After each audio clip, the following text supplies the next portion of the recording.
Have you ever checked into a hotel and felt something wasn't quite right? Tonight, we're about to uncover the chilling truth behind one hotel that should never have been opened. Welcome to the Grand Moonlight Hotel, where the guests never leave and the walls hold secrets no one can escape. The arrival. It was a stormy night when the traveler first saw the Grand Moonlight Hotel. Driving through the small fog-covered town, the towering silhouette of the hotel seemed like a lifeline, an escape from the relentless storm outside. The flickering lights of the neon sign cast eerie shadows on the rain-soaked streets as the traveler pulled into the parking lot. The hotel itself was grand in an ancient, faded way, its architecture regal but worn by time. As the traveler entered, a cold gust of wind greeted them, making the air feel oddly heavier. The lobby was eerily silent, with only the occasional creak of the wooden floorboards beneath their feet. Behind the reception desk sat an old man with pale, lifeless eyes, who handed over a rusty key without saying a word.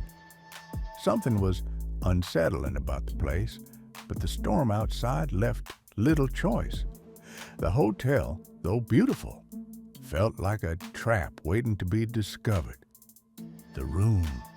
The traveler followed the old man down a long, dimly lit hallway, the wooden floor creaking underfoot with every step.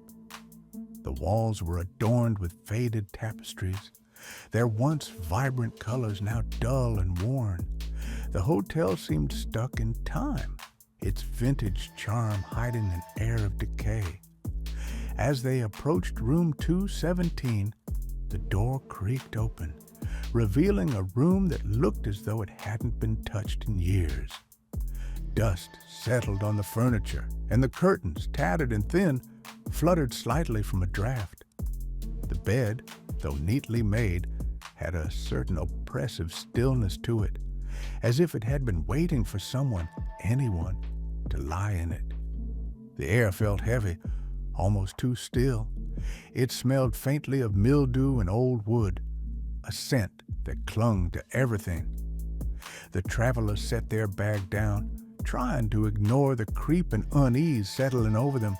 Little did they know, this room held far more than just a lingering smell of age. The voices. Later that night, as the traveler lay in a bed, the room was unnervingly quiet, save for the occasional sound of the wind howling outside. The storm continued its relentless battering of the windows, but the room itself was oddly still. Suddenly, there was a faint sound. At first, nothing more than a whisper. The traveler tried to dismiss it, but the whispers grew louder, more distinct. The voice, though soft, was unmistakable. "Leave now," it said, barely audible, but clear enough to send a shiver down the traveler's spine. They sat up, eyes wide, scanning the room. There was no one there. The silence returned, but the words lingered in their mind. Hesitant, the traveler lay back down, trying to sleep, but the whispers came again, this time closer, almost as if they were coming from behind the walls themselves. The words became more urgent. "You're not welcome here?" The room felt alive, and the voice, full of warning, echoed in their ears. The flickering lights. As the traveler lay in bed, staring at the ceiling, they noticed the lights above them flickering intermittently. At first, it was easy to dismiss as a malfunction, but the flickering persisted, almost rhythmic, as if the lights were trying to convey a message. The dim glow of the lamps cast long, distorted shadows against the walls, making the room feel larger and colder than it was. The air seemed to shift as the temperature dropped, causing the traveler to pull the blanket tighter around their body. Each flicker grew more pronounced, and the shadows seemed to grow, stretching across the room like dark fingers. Just when they thought it couldn't get worse, the lights went out completely, plunging the room into darkness. A deep, oppressive silence filled the air, but the flickering light from the hallway outside bled through the cracks under the door, casting an eerie glow. It was as if the room itself had taken on a life of its own, waiting for something or someone. The screams in the dark. Around midnight, a sudden piercing scream shattered the silence. It was so loud and raw that it reverberated throughout the hotel. The traveler froze, their heart pounding in their chest. They rushed to the window and peered out, hoping to see someone in distress, but the parking lot was empty, no one in sight. The scream echoed again, louder this time, followed by the sound of footsteps, heavy, deliberate, approaching the door. A chill ran down the traveler's spine. They looked around the room, feeling a cold presence creeping in from the corners. The sound of the footsteps grew closer, but when they turned the knob and opened the door, there was no one there. The hallway outside was empty, dimly lit, and quiet. Too quiet. The traveler felt a cold gust of wind sweep past them as the door slammed shut behind them. The echo of the screams lingered in the air, leaving behind an unsettling emptiness.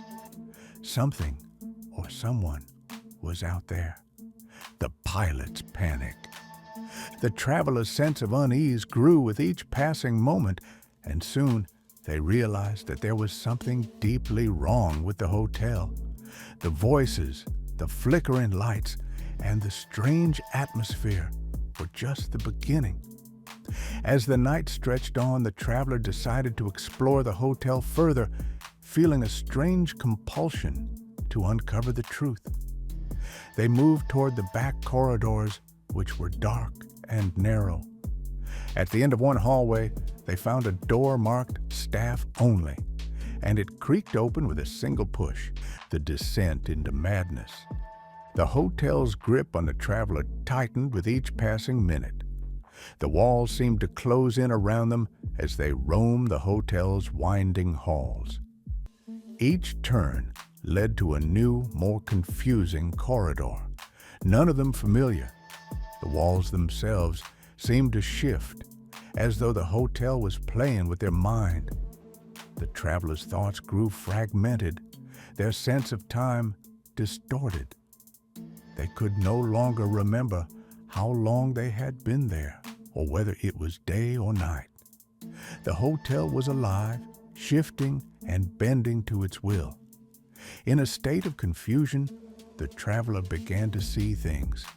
Faces in the mirrors, shadowy figures standing in the doorways, and glimpses of something following them, just out of sight. Each time they turned around, it was gone. The walls, the floor, even the ceiling seemed to pulse with energy. It was as though the hotel itself was breathing, and they were just a small part of its twisted existence. They were trapped, and the hotel would never let them leave. The final guest. As dawn approached, the traveler stumbled into the lobby, disoriented and exhausted. The once quiet receptionist now stood motionless, his eyes hollow and empty. The traveler tried to speak, but their voice was lost in the heavy silence that filled the room. The front door, which had once been open, now stood shut, locked. There was no escape. The clock on the wall seemed to tick louder, as if it too was waiting for something. The traveler moved toward the door, trying to force it open, but it wouldn't budge. It was as though the hotel itself was holding them prisoner. The realization hit hard. They were the final guest. The The ones who had come before had vanished without a trace, their souls absorbed by the hotel's dark force. The travelers' eyes locked with the receptionist's, and in that moment, they understood. There would be no escape. The Grand Moonlight Hotel had claimed them, just as it had claimed so many others. Want to hear more eerie tales? Leave a comment with your own creepy hotel stories and share this video with anyone brave enough to stay at the Grand Moonlight Hotel.